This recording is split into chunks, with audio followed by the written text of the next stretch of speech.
Kim from Drifter Vans.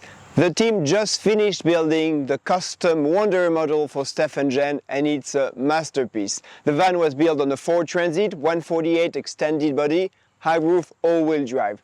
Steph is a boat captain, so we added a little something in the entrance to make the van very special. Because at Drifter Vans, every van that we build is fully special and unique for every client's need. We do have on our website signature layouts that we do and offer our customers, but we also build full customs when the customer knows exactly what they want.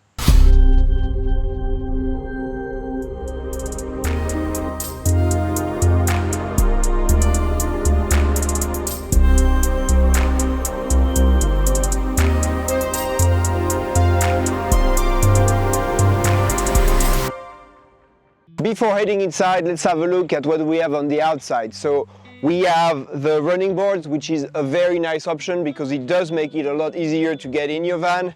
In the sliding door, we have a full panel half slider window, which gives a lot of light.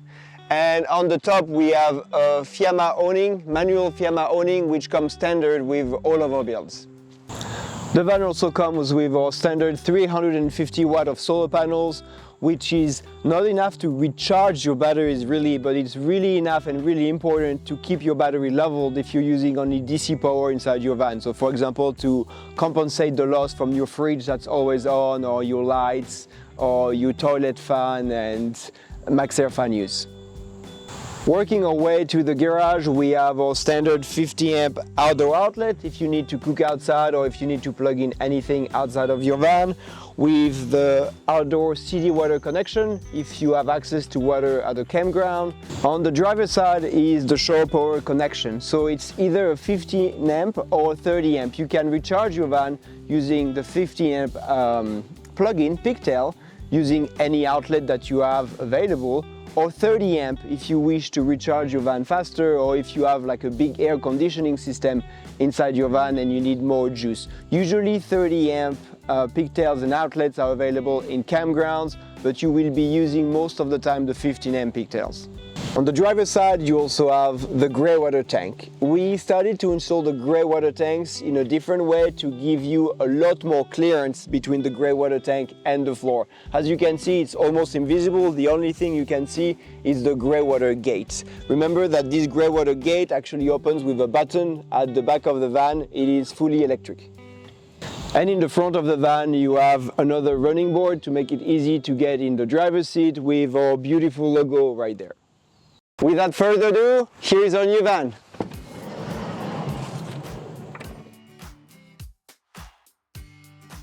Opening the door, you have a full magnetic box screen, which is a very nice option during the summer.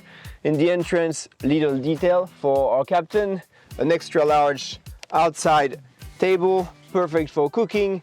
Now you have probably seen that on most of our builds there is usually a flip-up countertop here to give you extra space for cooking. Steph and Jen wanted the option to use this flip-up countertop as a table when they swivel the passenger seat, so it needed to be exactly at the right height. So we didn't install it yet. We will install it with them during the reveal. We'll make sure that they sit on the swivel seat, and we will install it at the perfect height for them to have the flip-up extension that can be used as a desk. This van was built around our signature Wanderer model, which means that our standard sink faucet is by the sliding door, so you can use the faucet both from the outside and the inside. And the designers added a little drying rack, a cute little drying rack inside the sink.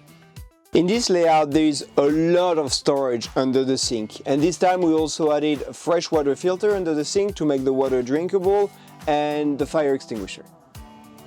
Lots of room for cooking on this butcher block countertop with a double induction stove, or standard now 120 volt AC and 12 volt DC outlet. We have a faux brick backsplash with magnetic holders. Now when Paul and I went to visit Steph and Jen in their house, we saw that they were very healthy, so the designer added some fruits inside the van for any snack on the way back home. Under the countertop you have our isotherm combo fridge freezer 12 volts with 3 large drawers under the cook stove and a very heavy-duty 500-pound step to make it easier to get in bed under the third drawer. Steph and Jen were planning to use this van in altitude, so we needed to add a heater that didn't have an altitude limitation. This is why we upgraded the heater system for an Espa B4L that has an altitude limitation of 10,000 feet. Here is your now standard freshwater gauge to always tell you how much fresh water you have before you run out, and the panel of our EcoFlow 500 amp hour system. Continuing on the passenger side, we have 4 upper cabinets with roll-out blackout shades for the bunk windows, an iPad holder just under the upper cabinet by the bed with a dedicated 12-volt outlet to make sure that your iPad stays charged for movie night. There is a door in the bed wall to allow Steph and Jen to have access to their garage space from the living area. The bed is a queen size bed. Now, we usually do not put upper cabinets where the head is on the bed to make sure to allow at least 35 to 40 inches between the top of the mattress and the ceiling to make sure that you can sit in bed comfortably. But there is blackout shades, exactly like on the other side. In the bunk window, you have 2 reading lights that have a 12-volt USB charger for your phone. In front of the bed, we have a floor-to-ceiling cabinet with on the left side pull-out drawer, both upper and lower pull-out drawer. Then you have a closed closet. This time, Steph and Jen chose to have shelves instead of having a hanging closet, and 3 very large drawers on the lower part of the floor-to-ceiling cabinet. For the sitting area, just in front of the floor-to-ceiling cabinet, the first bench is the toilet bench with our standard separate tiny toilet with the urine container.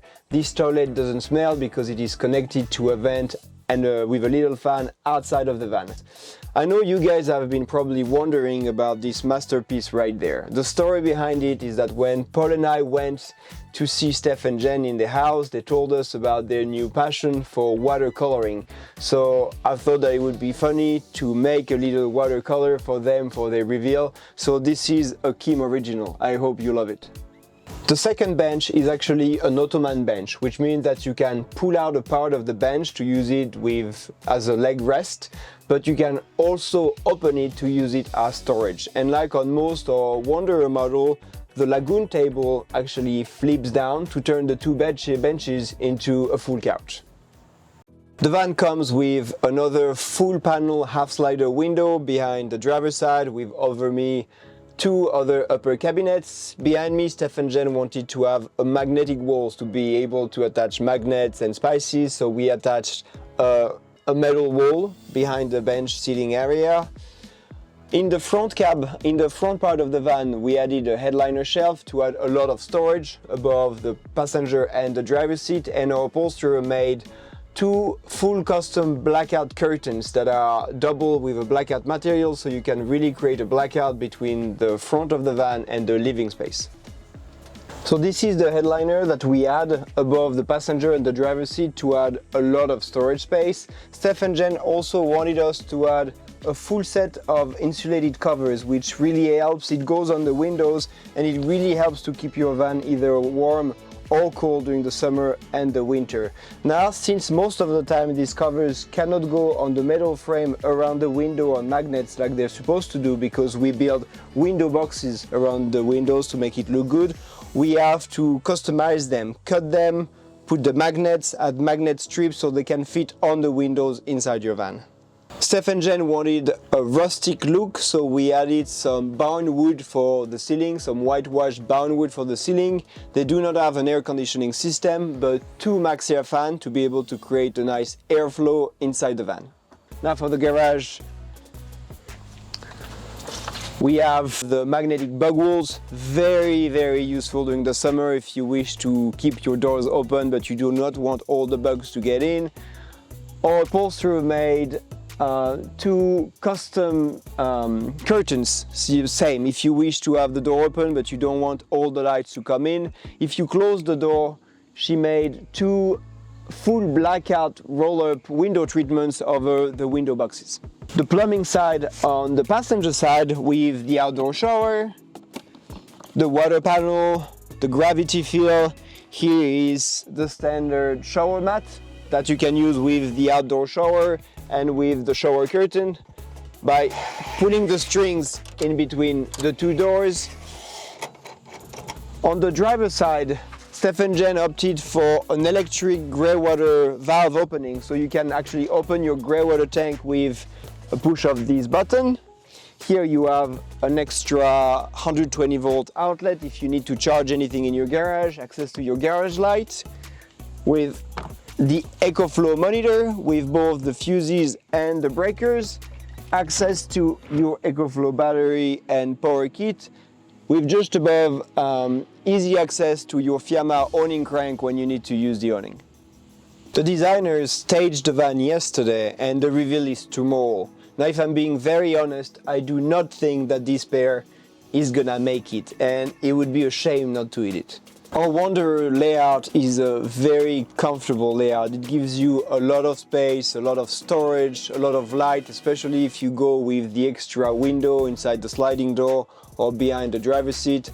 I think that Steph and Jen are gonna be very comfortable on their first adventure. If you liked Steph and Jen's van, please subscribe to our channel, let us know in the comment what you thought. If you're interested in us building your van, please head to our website and book a consultation. I will be seeing you very soon.